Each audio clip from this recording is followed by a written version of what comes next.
The world had fallen silent. The streets were empty, save for the occasional shuffle of footsteps. The city had once been a place of life, of laughter, of chaos, but now it was a graveyard, a reminder of how quickly everything could crumble. Emily stood by the cracked window of what used to be a cozy apartment. The glass was smeared with dust and the air felt thick with something unspoken. Her eyes scanned the street below. There were no more cars, no more people, just the distant moans and groans of the infected, those once human monsters who now roamed the earth like hungry shadows. She had been alone for days, maybe weeks. Time didn't matter anymore. Every sunrise was just another reminder that she had survived, that she was still here. But for how long? Emily had learned the hard way that survival wasn't about being strong or fast. It was about being smart. She hadn't always been alone. At first, there were others, a small group of survivors she had met by chance. They found shelter, shared food, and tried to hold on to the last remnants of normalcy. But then, one by one, they had disappeared. Some had been too slow, some had been careless, some had just lost hope. She had learned to move quietly, never staying in one place too long. She'd fortified the apartment, made sure to keep the noise to a minimum. At night, she locked herself in, listening to the shrieks of the infected outside. It was a constant reminder of how fragile humanity was. The smell of rotting flesh was always in the air now, a scent that had become oddly familiar. Emily wondered how long it would take before it didn't bother her anymore. As she watched the street, a flash of movement caught her eye. It was slow at first, but then it was unmistakable.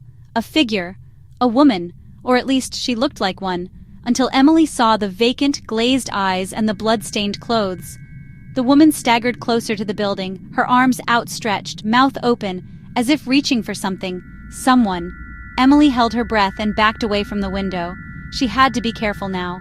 The hunger was growing in her, the need for food and the fear that it wouldn't last much longer.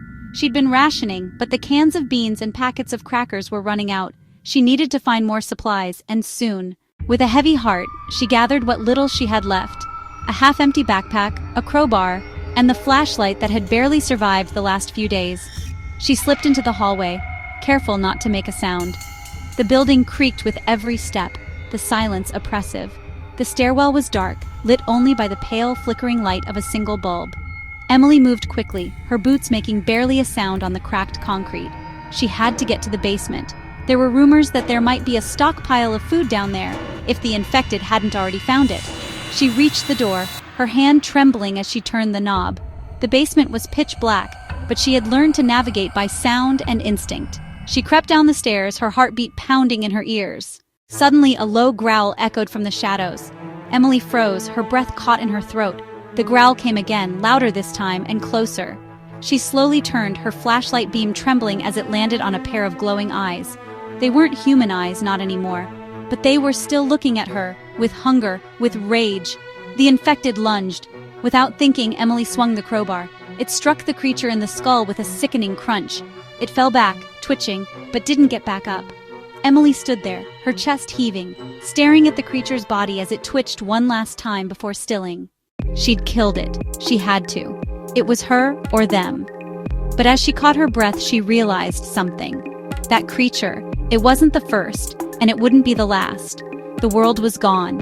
Humanity was gone. All that was left was survival. And as Emily slowly stepped over the body of the infected, she realized one other thing. She wasn't just surviving anymore. She was becoming the monster she had feared.